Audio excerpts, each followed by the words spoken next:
Bonsoir à tous et donc bienvenue à ce deuxième Mythosint. Donc pour rappel, ces mythes, ils ont pour objectif de partager des connaissances à la communauté, donc que ce soit via le partage d'outils, d'expériences ou de méthodologies. À la fin, on aura une petite partie, questions-réponses pour ceux qui le souhaitent. Donc si, vous avez des questions en cours de route, notez-les et puis, on y répondra à la fin. Et aujourd'hui, c'est l'équipe, OSINT qui va nous partager donc son expérience sur, le CTF Trace Labs. Donc j'en dis pas plus et je les laisse se présenter. Merci. Mais du coup, salut à tous et salut à tous sur YouTube pour le replay. Donc voilà, moi Tani, donc je fais partie de l'équipe aux Zinzin, du coup avec Elise, Cyber et Natpok et d'autres qu'on vous présentera tout à l'heure. Donc aujourd'hui, comment ça va se dérouler rapidement? Une première présentation générale de Trace Labs pour que vous puissiez situer le sujet à peu près. Pour ceux qui ne connaissent pas, il y en a quand même pas mal qui connaissent. Donc ensuite, il y aura une présentation de l'équipe et surtout de la méthode de travail qu'on a utilisée. On continuera après avec Cyber sur l'outillage spécifique à TraceLabs et la méthode individuelle qui a pu être abordée. Et puis on finira avec Natpok sur un débriefing au niveau de l'équipe et du scoreboard, voilà, plus en précision. Donc vas-y Elise, on peut commencer sur la présentation du TraceLabs. Donc TraceLabs, c'est donc une organisation donc à but non lucratif en français. Ça a été fondé en 2015 par Robert Sell à Vancouver au Canada. Donc c'est canadien d'origine. Maintenant c'est un peu plus cosmopolite au sein de leurs équipes. Voilà, qu'est-ce que c'est concrètement?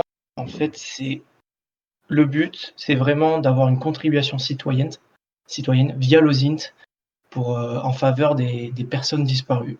Donc en fait, ça se déroule sous forme de CTF, donc vraiment sous une forme de gamification un peu de l'enjeu, quoi, via des publications d'autorités locales.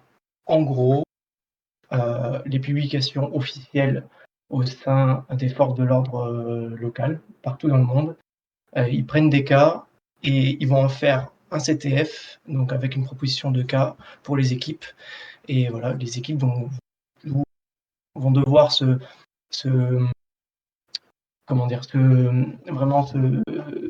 avoir une certaine méthode pour retrouver des informations et ensuite pouvoir traiter les informations et pouvoir avoir un contenu à la suite aux autorités. Le but vraiment de Trace Labs aujourd'hui, c'est de pouvoir fédérer une communauté d'OSINTers, de pouvoir fédérer autour d'un même sujet. Donc c'est un sujet sur des cas bien réels.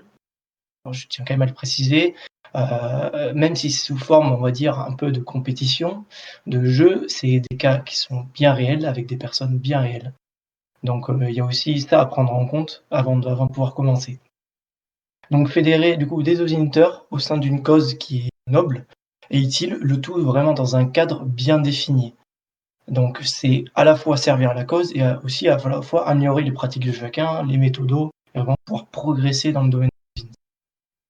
La synthétisation, du coup, qui est quelque chose de très important au niveau de Trace Labs, parce que en fait, les infos que vont apporter tous les OSINTers au sein du CTF vont être publiées et les plus pertinentes vont être publiées dans un report, enfin vont être données, excusez-moi, c'est plus correct, vont être données sous forme de report aux enquêteurs et aux autorités compétentes pour pouvoir faire avancer les cases. Donc c'est vraiment quelque chose d'important et les données sont valorisées, sont triées et valorisées pour vraiment après avoir un retour. Alors eux-mêmes disent pas de retour sur les enquêtes, voilà, pour des raisons de confidentialité, donc nous encore moins, les participants encore moins. Mais voilà, sachez que les infos sont toujours analysées au possible. Donc ça, c'est pas restitution de l'autorité. Voilà, Elise, tu peux continuer. On va continuer du coup sur l'organisation du CTF plus rapidement. Tout simplement, c'est une inscription en individuel ou en équipe sur un maximum de 4 personnes. L'inscription, elle est payante, tout simplement, pour les coûts de fonctionnement de tous ces Trace Labs, voilà, au niveau de la structure, etc. Donc, c'est un moins normal. Et c'est un CTF qui dure 4 heures. Donc voilà, pendant 4 heures. Donc c'est assez court, vous allez voir, on va y revenir tout à l'heure avec Natpok, avec Elise et avec Cyber, c'est assez court. Pour les juges, donc en fait, il y a des juges qui sont attribués à chacune des équipes. Donc chaque juge est attribué par les admins en fait aux équipes. Ils gèrent plusieurs équipes à la fois, d'où des fois le temps de review qui est des soumissions qui sont des soumissions du coup d'informations qui sont un peu longs ou on va dire aléatoires, ça dépend. Donc la chance d'avoir un juge qui était assez réactif. Donc ça c'était plutôt sympa. Donc voilà, donc il faut savoir aussi, donc Natpok il reviendra un peu plus dessus. Il faut savoir qu'on peut parler avec ce juge, notamment lors de contestations, si on n'est pas d'accord avec une soumission qui a été refusée ou quoi. Donc on peut vraiment converser avec lui. Donc ça c'est vraiment important. Voilà. Ensuite, on va passer au cas réel et cadre. Donc pour vous remémorer quand même le contexte, on est bien sur des cas réels. Des fois, c'est quand même difficile de s'imaginer qu'on a des personnes en face avec une histoire qui est vraiment, des fois, qui est un peu compliquée. Donc, il faut aussi s'y préparer parce que des fois, on tombe vraiment dans l'intimité des personnes et voilà, on n'est pas toujours prêt à tout voir. Surtout que c'est des cas qui peuvent être mineurs ou majeurs. Donc, voilà. Donc, comment on choisit les cas? Donc, les cas sont au nombre de 4 ou 6. Ça peut aller jusqu'à 6. Sur certains CTF, il y en a eu 6. Ça dépend. Je sais, là, j'ai pas su trouver l'info, savoir comment ils choisissaient, comment ils déterminaient le nombre de cas. Donc, ça, voilà, je peux pas vous le dire. Peut-être qu'après, on pourra en parler. Il faut qu'ils soient publiés officiellement. Donc, il faut que ça soit publié par une force de police. Donc voilà, officiellement. Donc, c'est pas quelque chose des on-dit ou dans les journaux, c'est vraiment quelque chose qui est vérifiable sur une source de police. Et ça peut être des cas donc qui sont mineurs ou majeurs, masculins, féminins. Donc mineurs, vraiment, ça peut aller. On a eu 2 cas mineurs et 2 cas majeurs. Donc voilà. Et donc le cadre, on va dire le cadre de ces CTF, donc il y a des ROE, des Rules of Engagement, bien sûr, qui sont assez longues. Je vous l'ai pas mis ici pour pas vraiment trop que ça soit trop lourd au niveau de la présentation, mais entre autres, c'est vraiment de la passive reconnaissance. Donc bien sûr, on va dire les bases de l'OSINT, pas d'interaction avec les cibles, pas d'interaction avec les cibles. Il y a des sites qui sont blacklistés, donc tous les sites de médias, journalistiques. Donc on ne peut pas reprendre des infos forcément sur des médias journalistiques, ni des sites de police, entre autres. Voilà, il faut que les informations, c'est l'une des choses les plus importantes, il faut qu'elles soient vérifiables. C'est vraiment un point qui est peut-être l'un des points les plus importants. Il faut qu'elles soient vérifiables au maximum, il faut avoir des sources au maximum. Et si on peut coupler les sources à chaque fois, mettre des captures d'écran, vous le verrez, c'est très important. À droite, je vous ai mis du coup, pardon, je peux juste revenir avant. À droite, je vous ai mis une capture d'écran du tableau de bord. En fait, c'est vraiment le tableau de bord qu'on a au sein du CTF. Donc en fait, chaque carré représente un cas avec en dessous pending, approved, reject. Ça, c'est les soumissions. Donc voilà, vous comprenez. On a le disparu depuis tant de jours avec son lieu juste au-dessus. Donc voilà, bien sûr, c'est une démo. Ne vous inquiétez pas. Tout ça, c'est une démo. Donc voilà, c'était pour vous situer. On peut passer après, Elise. La catégorisation. Vous verrez, ça a une importance très importante. On va pouvoir développer ensuite un peu plus précisément. Ça sera très intéressant, vous verrez. Donc la catégorisation des points. Donc sur votre gauche, sur le tableau de gauche. Donc voilà, tout ce qui est amis, famille. Ça va jusqu'à l'information, on va dire la localisation la plus récente. Donc là, qui est à 5000 points. C'est des choses qui sont assez importantes parce qu'on sélectionne nous-mêmes les catégories. Donc, quand on fait des points, quand on fait des soumissions, c'est assez important parce que ça peut nous refuser si c'est pas la bonne catégorie, si c'est pas assez pertinent. Donc, c'est vraiment des choses à prendre en compte. Et dans l'attribution des points et voilà, dans notre scoreboard final. Et sur la droite, vous avez aussi un exemple de soumission. Donc sur le petit tableau à gauche en dessous de Jack Donald Lewis, c'est en fait comment ça se présente la soumission. C'est là où vous choisissez votre catégorie, la source de l'URL et après voilà, vous argumentez avec vos propres mots, heu, pourquoi cette source d'information est importante, pourquoi elle est pertinente pour la soumission et pour l'enquête et à la suite de cela, sur votre droite, le juge déterminera si elle est acceptée ou pas et donc vous aurez votre soumission, sur le côté avec, en fait, comme un review, un review un peu plus précis dans les détails. Voilà, donc là, je vais laisser la parole maintenant à Elise qui va vous présenter la suite de l'équipe et notre méthode de travail que nous avons en place. Donc, bonjour à tous. Donc, pour présenter rapidement l'équipe, elle a été créée vers, octobre 2023, en faisant des challenges ensemble sur OSINT. Donc on fait encore régulièrement des nouveaux challenges. Actuellement, on est une dizaine dans l'équipe et là, on était, 4 sur cet CTF parce que c'est un CTF qui se fait à 4 comme a pu le dire Tani. Du côté, du coup, de l'organisation au sein même de l'équipe, on avait fait une réunion avant justement, le challenge pour pouvoir, se préparer. Donc, au début, on avait nommé, NatPoc pour pouvoir discuter avec les juges du StrasLab, en cas de problème. On avait également préparé des forums, sur Discord, pour pouvoir suivre tous les indices qu'on soumettait avec les tags, pour chaque catégorie. Mais finalement, on a été plutôt agréablement surpris par, la réactivité des juges qui répondaient généralement en moins de 10 minutes et on n'a pas du tout utilisé les forums vu qu'on a soumis, directement tous les indices dans la plateforme. Donc notre POC n'a pas eu besoin de faire, l'intermédiaire entre nous et les juges et on gérait chacun nos cas. Du coup, nous, on avait décidé de se mettre tous, sur un seul cas. Donc on avait 4 cas, on était 4, donc on faisait un cas chacun. Ça a plusieurs, avantages. C'est que du coup, on est très focus sur notre cas et on s'éparpille pas trop.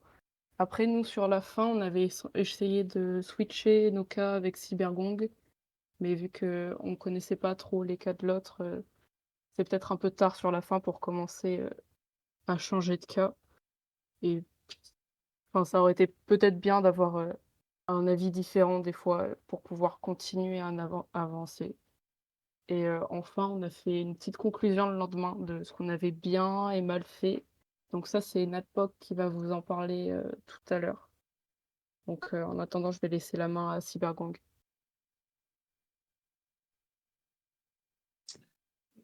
Merci Élise. Donc moi, je vais juste faire un petit aparté sur l'outillage parce qu'en fait, c'est assez différent de ce qu'on fait, de manière hebdomadaire sur OSINT. Sur OSINT, on utilise des outils qui sont, assez franco-français. On va surtout chercher sur l'open data et cetera. Là, on est vraiment sur de la recherche de personnes, plutôt des profils, soit enfin anglo-saxons, américains, anglais, australiens et cetera. Et il faut faire attention en fait quand on fait le TraceLab, c'est qu'en fait, il y a des outils, comme disait Tanny en fait en introduction, il y a des outils qui sont autorisés, d'autres qui ne le sont pas. C'est pas toujours forcément très clair cette frontière entre les outils qui sont tolérés ou pas. Par exemple, je sais que sur la dernière fois, en fait, on avait, par exemple, utilisé Epios et en fait, ça avait disqualifié, certaines équipes parce que l'outil était payant, ils ne voulaient pas d'outils payants. Depuis, ils ont des accords avec Epios heu, qui permet d'utiliser l'outil gratuitement durant les sessions et cetera, donc c'est pas toujours évident. Je vais partager mon écran vite fait. En termes de méthodologie, c'est plutôt assez simple. Ah, Élise, je peux pas partager mon écran. Ah, est-ce que tu partages le tien? Faut que tu départages, je Ouais, pense. c'est ça. OK. Donc, bon, on s'est pas mis trop la pression non plus sur le TraceLab. Donc on n'est pas sorti non plus avec des gros obsèques, on n'est pas sorti non plus avec beaucoup d'outillage. Moi, j'ai juste en fait, une petite mind map qui me sert un petit peu de mur porteur, si je peux me permettre, sur les différents piliers. Donc voilà, on fait de la recherche en fait sur de la personne. Donc ça implique en fait plusieurs sous-catégories. Les outils de recherche de personnes, tout ce qui va être propriété, tout ce qui va être data leak, username, email, téléphone et éventuellement les bases de décès. Et sur chacun de ces piliers, en fait, j'utilise à chaque fois à peu près les mêmes sites. Alors des outils, des sites, il y en existe des centaines, ça sert strictement à rien, de tous les tester, donc j'utilise toujours, à peu près les mêmes sur le TraceLabs. Donc par exemple, je commence toujours par la recherche de personnes. Excusez-moi, il y a le gamin qui vient de se lever, bon moment, merci César. J'utilise toujours ces outils. En fait, ce que je fais, c'est quand je démarre le la recherche, en fait, sur le TraceLabs, on va dire, c'est au moins le set d'outils minimum que je vais appliquer pour faire mes recherches. Absolument pas exhaustif, hein, il y a des tas d'outils qui vont me permettre de pivoter, de rebondir sur d'autres choses. Mais en tout cas, je garde toujours cette espèce de trace en fond, en me disant qu'à minima, sur chaque, cas sur lesquels je vais bosser, il faut au moins que j'aille utiliser ces sites-là. Donc voilà, donc c'est fait en plusieurs catégories. La première, c'est tout ce qui va être en people search. Donc on est plutôt évidemment sur l'international. Donc là, moi j'utilise, Aleph, Webmy qui est très bien, USA Official et PQ qui vont, déjà retourner, beaucoup d'informations et en fait sur chacun de ces sites, je vais pouvoir déterminer en fait certains pivots. Donc, je sais pas, typiquement si je prends, les propriétés, donc ça va me permettre de voir un petit peu si, la personne qu'on cherche, était propriétaire, oui ou non, quand est-ce qu'elle a acheté, quand est-ce qu'elle a vendu, pour voir par exemple un petit peu sa surface financière et cetera. Je vais utiliser également les bases de décès pour, essayer de voir un petit peu, bah, tous les accès, tous les arbres généalogiques pour voir un peu les liens de parenté. Parce qu'en fait, quand on fait de la recherche sur le TraceLab, en fait, on fait beaucoup d'osine par empathie. Ça veut dire qu'on essaie de comprendre ce qui est arrivé à la personne. Et pour comprendre une personne, il faut comprendre aussi un petit peu son historique. Donc le seul outil que j'utilise, c'est un petit peu celui-là. J'utilise comme mur porteur un petit peu de toutes mes recherches qui vont me permettre de pivoter derrière. Voilà, donc là, je les ai mis, je pourrais les partager, si vous voulez. Mais bon, ça reste finalement assez classique, hein, une fois qu'on a les informations sur la personne, on va chercher les liens de parenté, hein. À chaque fois, je ne sais plus combien ça donne de points chez Tracelab, mais bon, à chaque fois, ça donne quand même un petit peu des points. Et puis voilà, donc après en termes d'outillage, j'utilise une VM, maison, je me prends pas trop la tête. Je pars d'une Ubuntu, desktop, 22.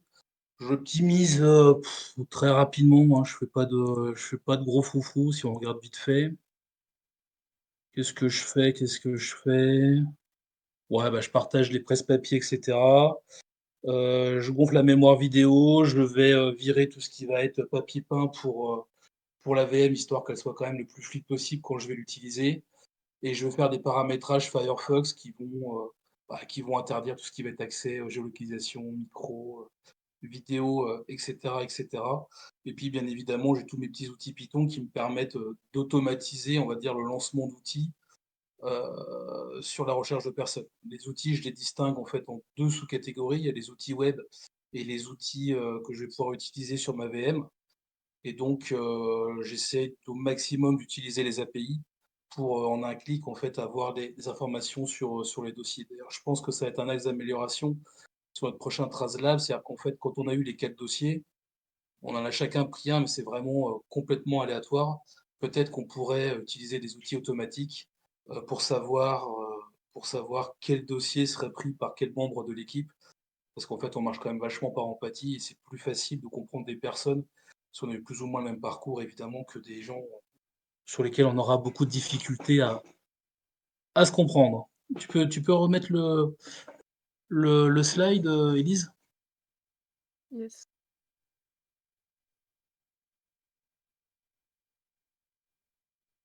C'est bon. Donc vas-y, passe au slide suivant. Donc après, bon, c'est un petit peu ça va être un petit peu du listing. Donc ce que je disais, effectivement, c'est pas toujours évident de savoir ce qui est autorisé ou ce qui est pas autorisé. Faut savoir que le TraceLabs, ils fournissent une VM qui est officielle. Donc évidemment, comme les Kali Linux, et cetera, avec des tas d'outils, préinstallés. Le souci, c'est qu'utiliser des VM sur des outils qu'on connaît pas, c'est pas forcément ce qu'il y a de plus malin à faire. J'ai quand même remis le lien vers la VM officielle, mais bien évidemment, le mieux, c'est je pense, c'est de repartir sur une fraîche install et puis uniquement installer les outils qui vont bien. Et puis en configuration recommandée avec, l'AVM, moi que j'utilise, c'est du 8 gigas de RAM, un bon vieux Intel Core i3 à 2 gigas 5 et puis, un petit peu de disque dur. Vas-y, next slide. Voilà, donc après, ça, c'est les 7 d'outils qui sont à minima autorisés par le TraceLab. C'est-à-dire qu'en fait, quand on va sur leur blog ou qu'on regarde les outils qui sont installés sur VM, ça, c'est les outils qu'ils utilisent. Donc, comme je disais, c'est pas forcément des outils qu'on a vraiment l'habitude d'utiliser, sur Rosine parce que c'est plutôt des trucs, en fait, qui sont orientés à l'international. Donc voilà, là, j'ai remis une petite, liste d'outils pour référence et si tu passes au slide suivant. Voilà, donc ça, c'est vraiment ceux qui sont vraiment très pratiques. Il y a Xlake qui s'appelle maintenant usaofficial.com. Alors ça permet pas mal de rebondir. À partir d'un nom, prénom, on va être capable de retrouver des numéros de téléphone, des adresses, et cetera. Le fichier des personnes décédées. Et puis, si tu repasses effectivement, au slide suivant, on peut utiliser évidemment, l'open data des USA, qui vont évidemment nous fournir des données et qui vont surtout nous fournir, en fait, beaucoup de pivots. Donc, effectivement, on peut se poser la question de savoir si 4 heures, c'est long ou pas sur un dossier. Je pense que moi, c'est le bon temps, parce qu'effectivement, une fois qu'on a utilisé tous nos pivots, une fois qu'on a utilisé tous les outils, franchement, il y a déjà au moins 3 heures qui sont passées. Voilà, si tu passes au suivant. Fichier des personnes décédées, ça c'est assez pratique. Ça va permettre surtout, en fait, de rebondir sur les antécédents familiaux, en fait, d'une personne. Donc évidemment, comme les personnes, elles sont disparues, elles sont pas encore au fichier des décès, mais ça permet d'avoir, le nom d'un père, d'une mère et cetera, puis de comprendre un petit peu, le bassin et le contexte familial de la personne qu'on recherche. Vas-y, next. Registre des propriétés, c'est ce que je disais avant, c'est pareil, ça peut donner vraiment beaucoup d'informations, notamment sur la surface financière de la personne et voir un petit peu ses dernières acquisitions et puis le type d'acquisition qu'elle fait.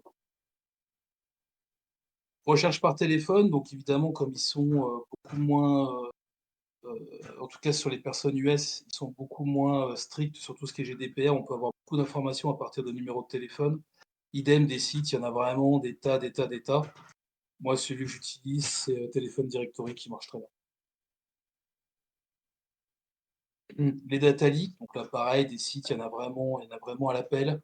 J'utilise Leakpil, ouais, Leakpeak qui permet de voir un petit peu, évidemment, là où, l'adresse de la personne a été leakée pour voir un petit peu les outils qu'elle utilise et puis, bien évidemment, ça va nous permettre de pivoter aussi pour avoir, pas mal d'informations et collecter de la nouvelle information fraîche sur le dossier qu'on recherche.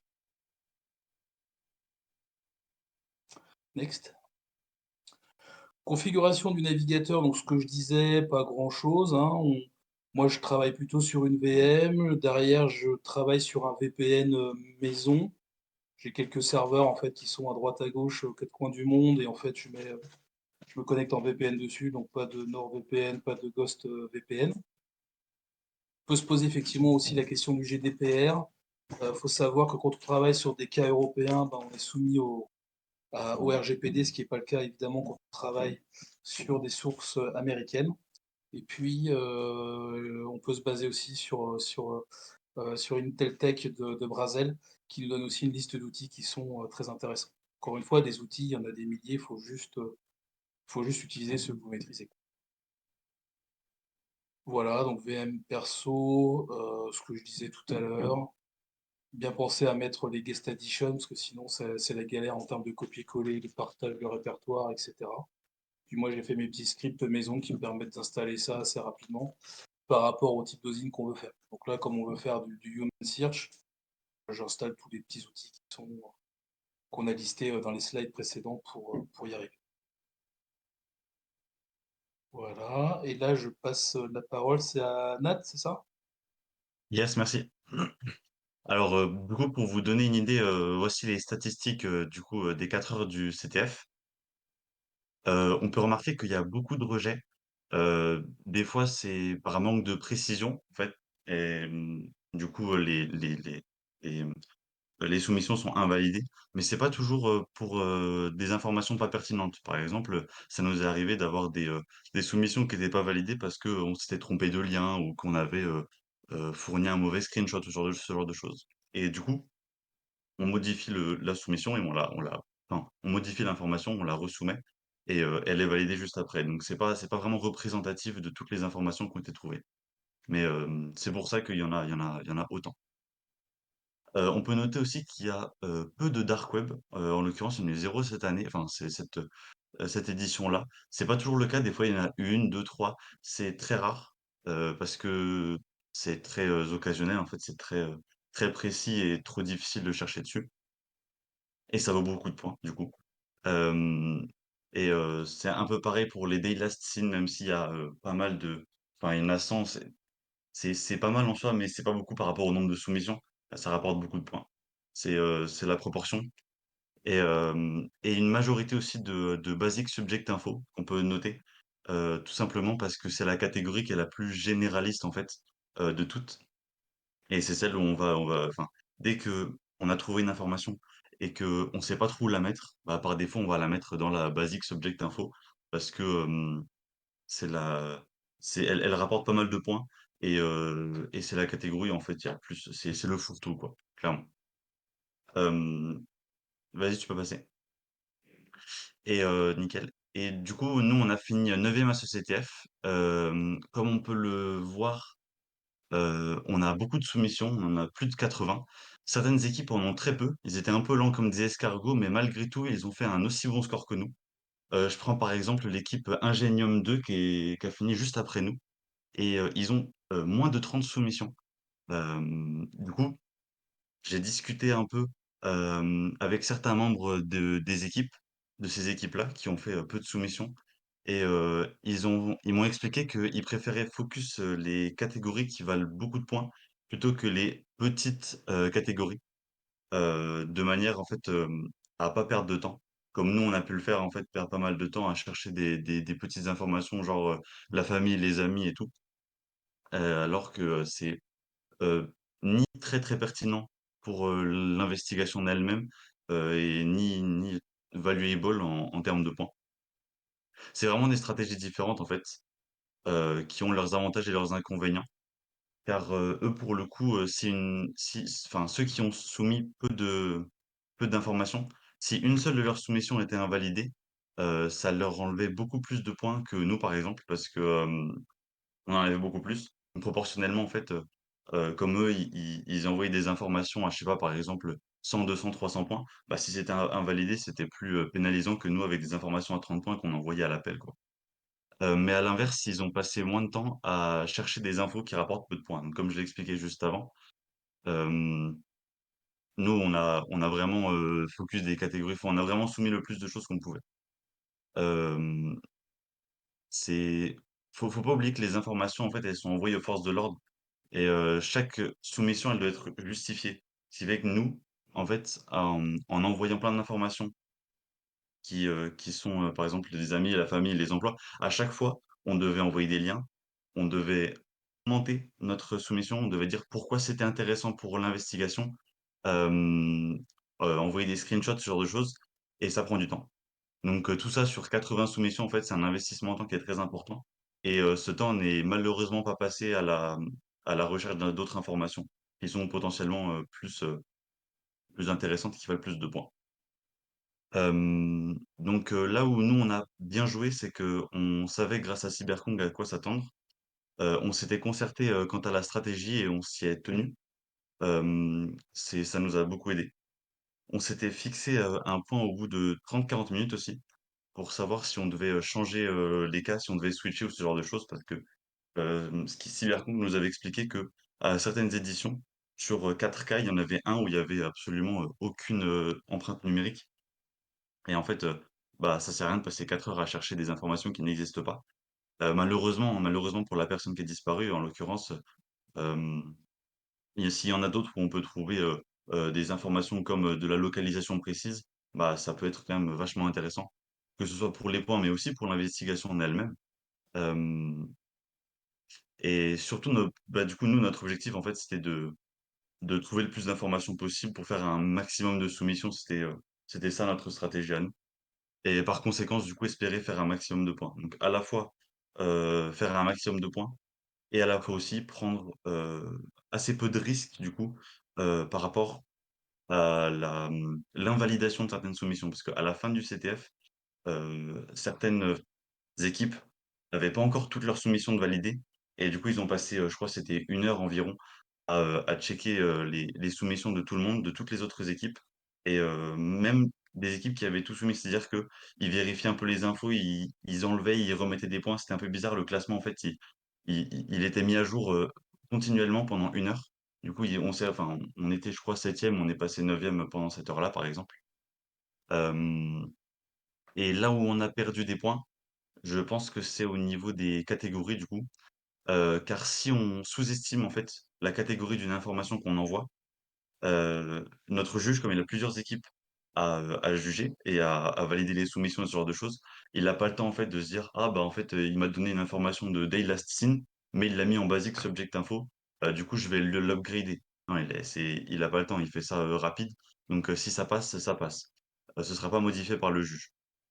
Par contre, si on surestime la catégorie, si on tente de faire passer une information d'emploi dans le dark web, il va très vite s'en rendre compte et là, ça va pas passer. Donc il faut vraiment essayer de, à la fois, savoir dans quelle catégorie on doit être, mais à la fois, pas trop prendre de risques, mais essayer de c'est un juste milieu, en fait. Et nous, en l'occurrence, je pense, enfin, moi, en tout cas, c'était mon cas, comme c'était la 1re fois que je faisais le TraceLab. Je pense qu'on a majoritairement sous-estimé les catégories pour être sûr que ça passe et ça nous a fait perdre pas mal de points et on a aussi passé trop de temps, en fait, sur des infos qui valent peu de points. Alors, j'ai passé beaucoup de temps sur un Facebook, et ça rapportait des points, mais c'était que des basiques subject info et en fait, à côté de ça, Cyberkong, il chopait, des informations avancées qui valaient, 2 fois plus de points. Donc voilà, 4 heures, c'est court. Il faut savoir prioriser, en fait, les informations qu'on cherche. On peut passer, 2 heures comme je l'ai fait, regarder tous les posts Facebook de la personne, même si ça peut s'avérer utile. Donc voilà, c'est bon, tu peux passer, Élise. Merci à l'orga, du coup, de nous avoir permis de faire, cette, présentation quand même et n'hésitez pas si vous avez des questions, ici ou même en MP, pour ma part, moi, ça me dérange pas. Donc voilà. Merci beaucoup. Merci à vous d'être venus et de nous avoir présenté, ce retour d'expérience sur le TraceLabs. Est-ce que certains d'entre vous ont des questions?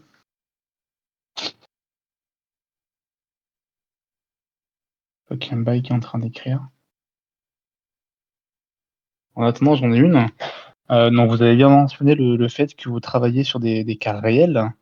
Est-ce que vous savez comment ils sont sélectionnés ces cas ou pas du tout? Parce qu'il me semble que ce sont des cold cases, mais je ne sais pas s'il y a une présélection, de la part de TraceLabs avant de vous les présenter pour l'événement?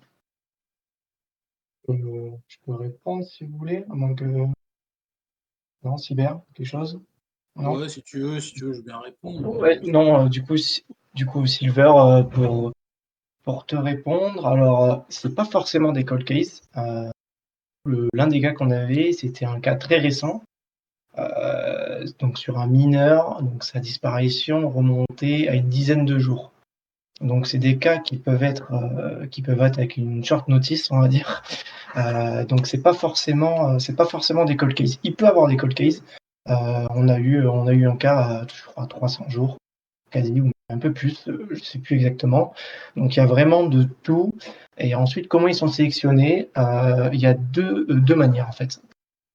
On va dire l'obligation qu'il y a, c'est que ce soit des cas répertoriés par la police. Donc que ce soit des cas publiés par la police. Typiquement, voilà, en France, une disparition, cas de disparition qui est publiée du coup sur la police nationale, c'est aussi la police nationale.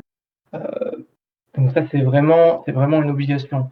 Ensuite, TraceLab, quand j'ai fait mes recherches, il spécifie bien qu'on peut soumettre des cas précisément qui peuvent être intéressants, que eux ils n'auraient pas vu forcément, parce que les cas s'étendent vraiment de l'hémisphère sud à l'hémisphère nord, des quatre coins du globe, il y a vraiment pas de spécification précise.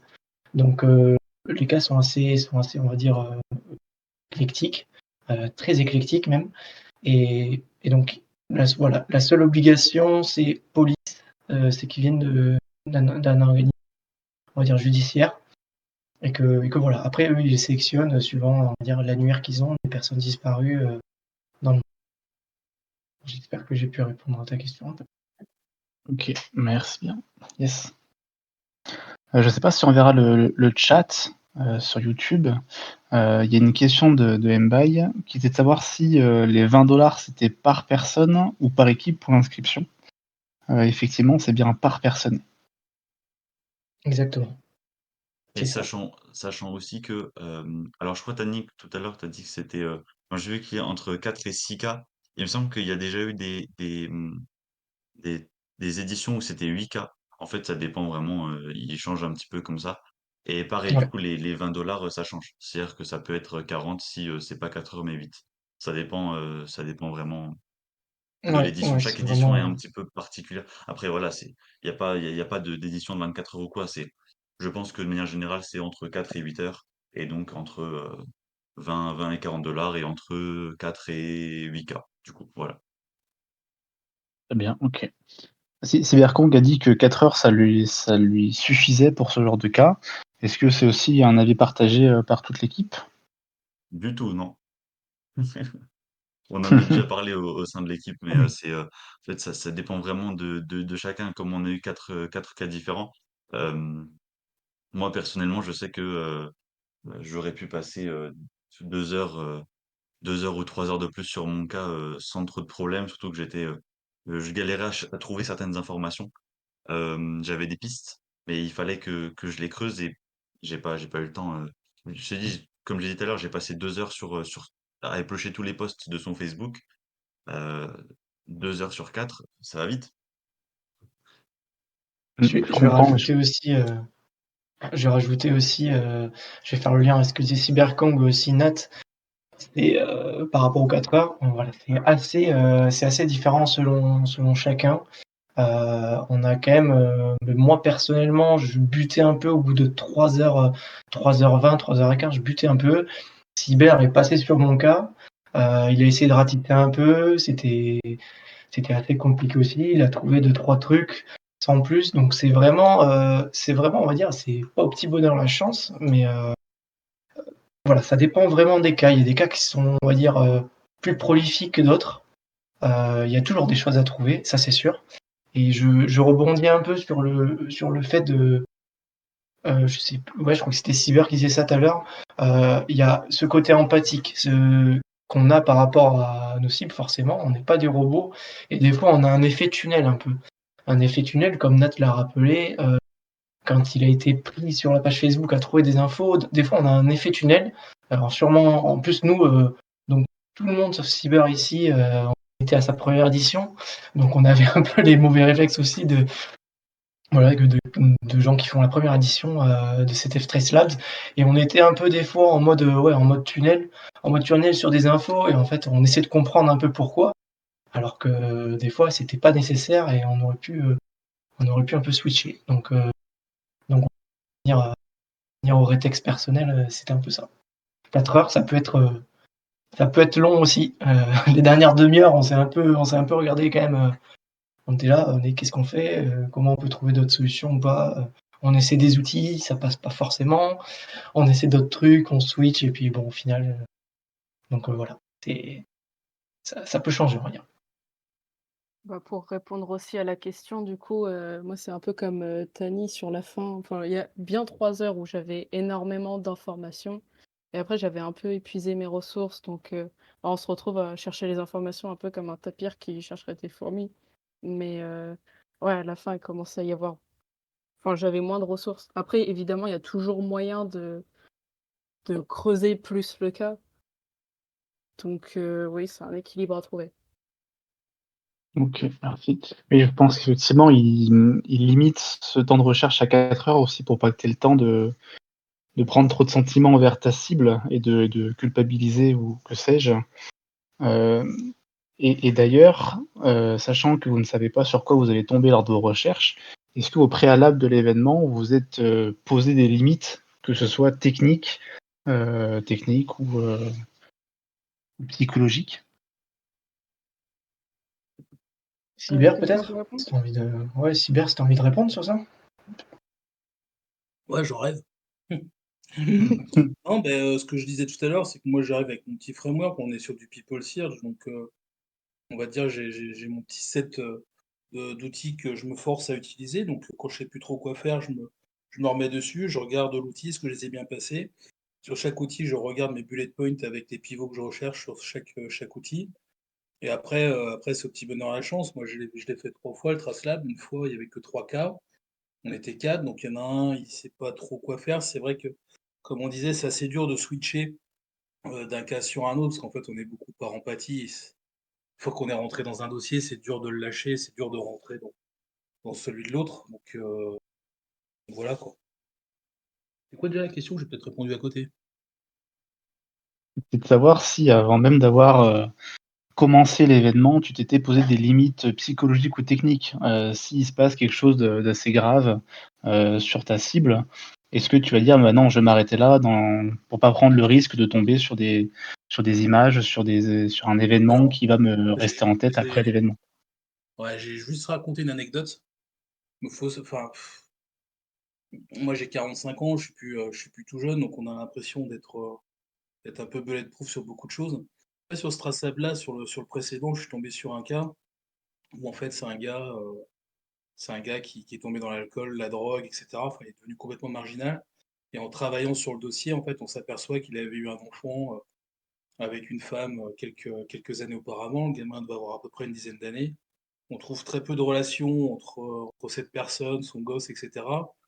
On voit, des ordonnances, où en fait, il a plus le droit d'approcher la femme, enfin des trucs assez glauques et en fait, donc on ne sait pas ce qui est devenu cette personne, on la cherche.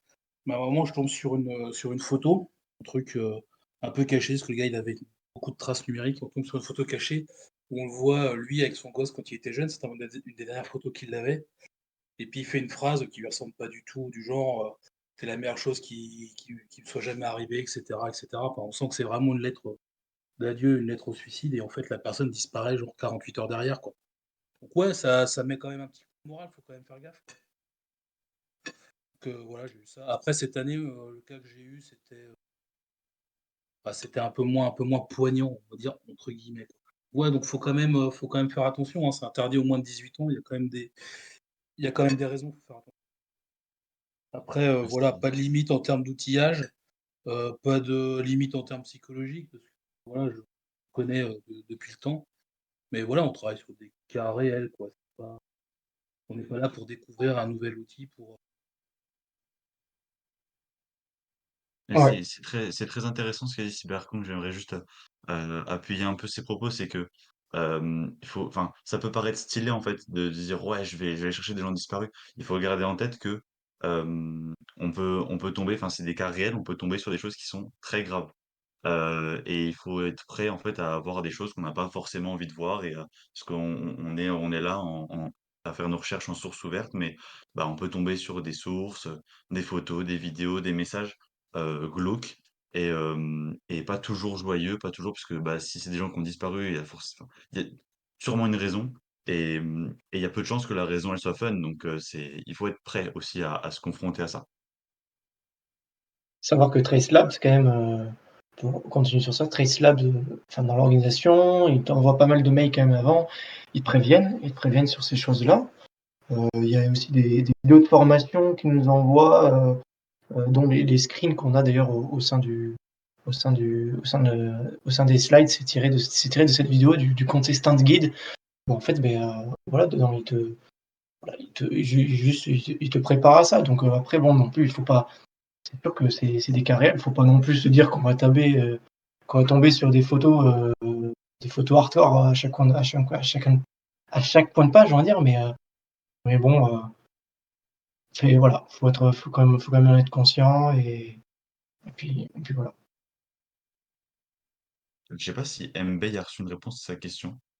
Non, Heu, tu Non, peux je pense que tu j'allais peux en justement y brancher sur ça, ouais. pivoter, ouais. Parce OK. qu'effectivement, donc la question de Mbaye, qui rejoint en fait la question précédente, Cyberkong a déjà fait donc des événements, très stables, donc il connaissait ses limites, il savait plus ou moins à quoi s'attendre. Mais pour vous 3, c'était la première fois, heu et donc comment est-ce que vous avez appréhendé cet événement? Stress, peur de mal faire et cetera? C'est qui commence? Vas-y Ouais, Nat, je vas-y Nat. ouais, je me lance. Alors, pour ma part, moi, là où j'avais un petit peu d'appréhension, c'est le côté obsèque. En fait, ayant fait, pas mal de CTF avant, mais que du CTF, du coup, on se pose pas trop la question, même si, bah, on essaie de faire bien, on like pas les photos, on s'abonne pas au compte, ne faites jamais ça, même pour les CTF. Hem même quand il y a cette habitude-là, il y a le truc de se dire: «Bah, ça y est, maintenant, c'est une vraie personne» et en fait, si on s'abonne, bah, ça peut potentiellement avoir des conséquences. Juste un clic, ça peut avoir des conséquences sur, bah, le fait qu'elle soit au courant qu'on la recherche et qu'elle a pas envie ou ce genre de choses et des conséquences que ça peut avoir, bah, en fait, bah, après le c'est et même pour nous, en fait. Donc côté obsèques, être sûr de faire les choses bien parce que ça, ils nous le rabâchent aussi, le TraceLab. Faites attention pour les comptes, les sock les machins. Et ça met un peu la pression, mais au final, franchement, ça va. C'est-à-dire que si on a l'habitude de faire attention au CTF, franchement, il y a aucun risque que ça se passe mal, dans des cas réels comme ceux-là. Mais voilà, il faut s'entraîner à pas enfin, avoir une obsèque, avoir quelques socks Puppet, avoir une VM, des paramètres de navigateur qui sont corrects. C'est juste cette habitude-là à avoir et ensuite ça va tout seul. Ouais, enfin, personnellement, c'est pareil, je pas forcément de stress parce qu'au final, tu vas quand même en équipe, ça va bien, tu mets ta stratégie en place avant. Non, on s'était bien briefé, on avait quand même fait un gros travail de brief et de préparation. Donc en fait, on est arrivé préparé et forcément, beh, une partie de notre stratégie, une partie de nos on va dire nos points, ça s'est pas fait, mais ça, c'est normal, c'est toujours comme ça. Mais, en soi, on avait la bonne préparation qu'on a fait en amont, heu, nous a permis d'arriver serein et juste de dérouler notre truc et voilà, tout simplement, aux INT, proprement et voilà. Et Nat l'a bien rappelé, ouais, c'est vraiment sur l'obsèque, en fait. Quand tu te dis que tu es sur quelque chose de réel, avec forcément qui peut avoir des conséquences, pas forcément pour toi, mais surtout pour la victime, en fait, qui va avoir des conséquences pour elle parce que ça reste une personne disparue, pour une raison dont on ne connaît pas. Donc, voilà, donc tout simplement, voilà. Pour revenir sur ce que disait Tani, effectivement, on s'était bien briefé avant. En plus, bah, du coup, Cybergong avait déjà participé, donc on pouvait avoir ses retours.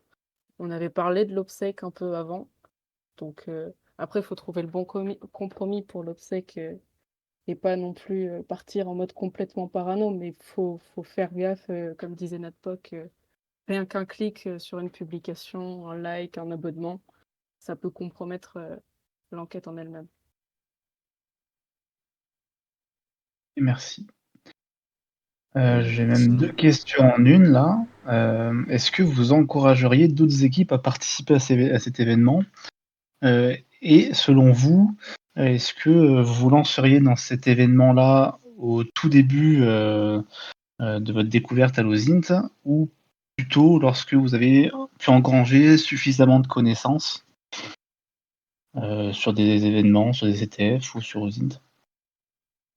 Qui veut répondre? Alors, je vais répondre parce que j'ai reçu un message, d'une question, qu'on m'a posée aussi, là pour la présentation, qui rejoint un petit peu, ce que tu poses comme question. La question c'était, est-ce qu'il y a des prérequis, autres comme qualification ou épreuve à passer avant de faire le TraceLab?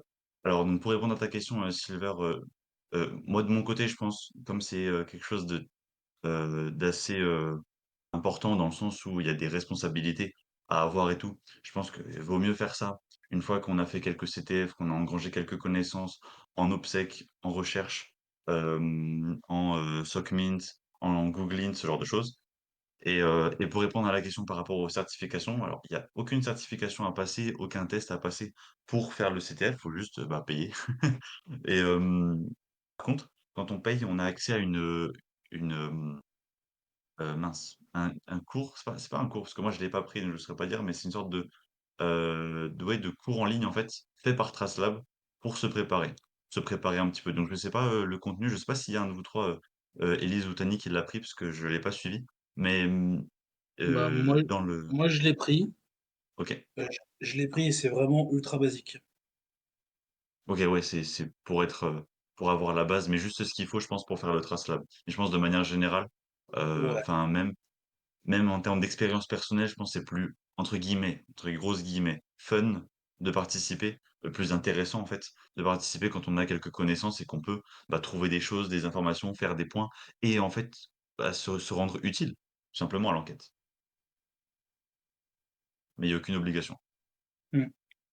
Ce qui est important aussi, je pense, c'est aussi évoluer dans parce que nous, ce qui a bien marché, je trouve, dans l'équipe là, c'est la bienveillance et puis c'est le niveau qui est quand même assez homogène. Donc voilà, des néophytes, pourquoi pas, mais vous mettre dans une équipe où tout le monde est néophyte, quoi, parce que sinon ça sera forcément plus compliqué, je pense. Moi, je dirais, oui, je le recommanderais, mais pour des néophytes, faut quand même, garder la question d'obsèques, dans le fond. Que, Ouais. comme disait notre POC, enfin, comme on l'a répété plusieurs fois, ce sont des vrais cas, donc faut toujours faire attention à cet obsèque, justement. OK, merci. Alors j'ai une dernière question.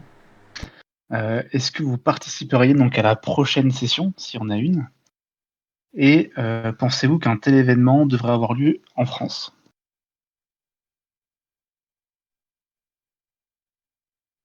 Vous voulez Alors, répondre? je peux y aller si vous voulez. Vas-y, vas-y, On vas-y. a on a on a déjà débattu sur ça, enfin débattu, on s'est déjà posé la question pour participer à la prochaine édition. Donc on est pas mal intéressés. Il y a aussi d'autres membres de l'équipe qui sont pas là ce soir, qui sont aussi intéressés. Donc, voir selon le calendrier de chacun. Mais, je pense qu'il y a une équipe, aux Zinzin euh, qui va peut-être sortir les ailerons, hors de l'eau là pour aller chasser, en terrain très stable. Donc ouais, il y a de fortes chances qu'on et la suite de la question, pardon, c'était ah oui, pour la France. Oui, et on en revient sur le fait qu'en France, beh, c'est pas forcément le même cadre légal. Et en France, il y a aussi le droit à la disparition. Donc Ouais, c'est c'est un pas cas aussi qui est complètement différent. Donc, pour situer un peu, heu, en France, ce qui est différent, c'est donc le droit à la disparition. Bien sûr, il y a les disparitions involontaires, les enlèvements, et cetera, ce qui est un peu moins drôle. Il y a aussi le droit à la disparition, qui est un droit, dans la législation française. Donc on a le droit de disparaître, tout simplement. C'est je peux pas l'expliquer, différemment, littéralement. Si peut-être Cyber veut peut-être, s'il a une meilleure non, non, explication que bah, ça, c'est mais c'est après c'est du droit, puis il y a aussi la notion de GDPR, appartenance des données et cetera. Donc mmh, je pense que les services, seraient très intéressés par faire appel à de l'aide extérieure, mais je pense que juridiquement, oui, effectivement, il y a le cadre légal de où en France, bah, on a le droit à l'oubli, hein, tout simplement. Il y a que les impôts, en fait, qui peuvent, qui peuvent diligenter des enquêtes. Et sinon, on a le droit de plus vouloir parler à ses parents, à sa famille, à partir du moment où la personne est majeure, c'est plus compliqué. Et puis il y a quand même la notion de GDPR, hein, tu vois? Aussi comme par hasard au Trace Labs, c'est jamais des cas, vraiment européens. Donc je pense que ça joue quand même parce qu'on sait pas trop, le cadre légal, il est pas très clair. tout à fait. Mais sur les 4, il y en avait un seul, cas, ouais, cas européen. Donc, Ah, il y avait un cas européen quand même? ouais, ouais, le mien, ouais. Je sais pas si je Ah peux ouais. citer le pays, mais en tout cas, c'est le pays d'Europe du Nord. Donc, tout à fait. Tu sais Et aussi, il y a le fait que c'est un événement qui est quand même international, même si c'est host en Amérique, tout le monde peut participer et ils s'arrangent. Enfin, nous, en l'occurrence, à la dernière édition, au niveau horaire, on n'a pas été gâtés, mais parce que c'était pour, donner un peu de flex aux Australiens, qui les éditions précédentes, étaient un peu, enfin, faisaient le trace en pleine nuit. Mais ils prennent en compte tout le monde. C'est-à-dire, ils savent que, il y a des équipes des 4 coins du monde qui vont participer. Donc, est-ce que c'est vraiment utile de faire un événement spécial en France? Je sais pas, ça peut être intéressant certes, mais voilà, il faut garder à l'esprit que c'est pas un événement que pour les Américains et que, n'importe qui peut y participer. OK, merci bien. Moi j'avais une question pour vous. Tout à l'heure tu disais que justement vous étiez sur des cas de disparus, de cas réels de disparus, et que très souvent fallait s'attendre à avoir des choses pas forcément très belles, parce que souvent c'est les mauvaises nouvelles. Justement c'est une question que je me posais. C'est majoritairement des disparus, des disparus, je veux dire, malheureux, ou est-ce que c'est aussi de temps en temps voir, je sais pas, un 50-50 ou ce genre de choses, je sais pas, des disparus de fraude, d'assurance, d'arnaque, de fuite, de petits délits ou ce genre de choses. Est-ce que ça peut être ce genre de cas aussi? Alors moi, personnellement, j'avais un cas où c'était plus une fugue d'un mineur, mais qui était quand même ouais, une fugue assez délicate. Enfin, le contexte, etc. Après, je vais pas trop en parler, pas trop de données sur cette disparition.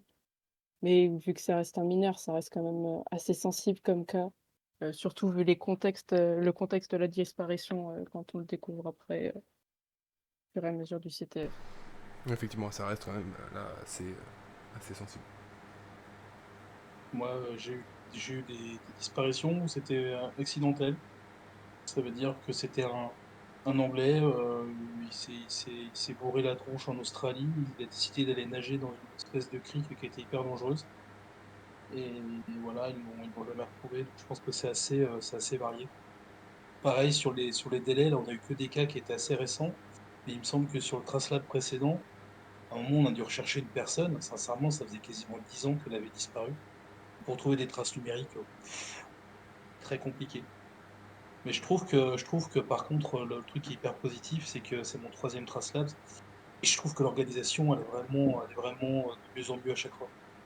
À chaque fois, sur les deux premières éditions, on était là, on se disait quand même, soit on avait l'impression de s'être fait voler des points, soit les cas c'était un peu bizarre. Là, celui qu'on a fait là, il était quand même il était très bien géré. Les cas, ils étaient numériquement, il y avait C'est ton troisième Tracelab là du coup? ouais, c'est mon troisième. Et les deux premiers, parce que là du coup, ouais, tu parlais tout à l'heure, on parlait du temps de 4 heures. C'est vrai que moi aussi ça m'a assez impressionné. Enfin, 4 heures, je trouve ça très court. Bah, je suis habitué aux grands CTF de 10 heures ou 24 heures, ce genre de Ouais. truc. Et 4 heures, c'est vrai que je trouvais ça court. Et les deux autres d'avant, du coup, que tu avais fait, ils étaient sur 4 heures aussi ou... Enfin, non, t'as dit qu'il y en avait un sur 8 heures et le premier, Non, c'était sur combien? moi j'ai fait que des 4 heures. Que des 4. Ah non, t'as fait que des 4 heures, toi. Attends, d'accord, ok. Tu parlais de 8 heures parce Ouais. qu'il y en a eu aussi. Ok, d'accord. Mais l'organisation est complètement différente parce que je crois que le premier que j'avais fait, on a eu que 3 cas. Donc quand tu as une équipe de 4 et qu'il n'y a que 3 cas, si Ouais. tu veux, c'est un peu compliqué. Et on avait des juges en fait qui étaient massivement non présents. Donc en fait, très vite sur le deuxième, on s'était mis où il y avait une personne qui était dédiée exclusivement en fait pour le juge. Tu vois, alors que là, sur le dernier CTF, sur le dernier TraceLab, ça faisait aucun sens. Chacun son affaire, Mhm. le juge il était présent, il répondait. Donc je crois qu'en termes d'organisation, ça bouge pas mal aussi en bien côté. Et puis, dernière fois, on avait eu 4 cas, il y avait un cas, ça faisait 10 ans que la personne avait disparu. Quand elle avait disparu, elle avait genre 40 ans. Donc, Internet n'existait juste pas, tu vois. Enfin, Mhm. donc on est là, on se dit, mais pourquoi ils donnent un cas comme ça? Il y a juste rien à faire, quoi. Ouais, non, c'est vrai que pour revenir à ce que je disais cyber, l'organisation, c'est vraiment top. Je veux dire, pour une première fois, bon, certes, on était vraiment accompagnés de cyber, donc ils connaissaient le truc, ils nous avaient prévenus, etc., sur les juges. On avait eu des retours aussi sur les juges, des fois, qui pouvaient être un peu lents parce qu'ils sont vraiment assignés à plusieurs équipes. Ça, faut le savoir, on n'a pas un juge par équipe. Mais l'organisation, quand même, au niveau de la structure, voilà, sur leur site, etc., c'est vraiment bien pensé, c'est ergonomique, tu te trouves facilement et non, franchement, c'est top. C'est une belle expérience. Ouais, tous les conseils que je donnais, on va dire, pré-TraceLab 3, ils sont complètement obsolètes. Et je donnerai plus du tout les mêmes pour le suivant. Je leur ai mis un peu la pression en leur disant, vous énervez pas sur les juges, etc. Moi, j'avais une grosse expérience, une grosse douleur quand même sur le TraceLab numéro 2. C'est que le juge, il a commencé à donner signe de vie genre au bout d'une heure. Donc il a commencé à empiler je sais pas combien de demandes de flag. Et quand le gars il demande des précisions alors qu'il a pas donné signe de vie pendant une heure et qu'on a fait une heure de recherche, on se souvient plus des premières traces, enfin, voilà, c'est un peu compliqué. Et que quand il postpone et que la dernière heure, pareil, il valide absolument rien, ça reste en pending.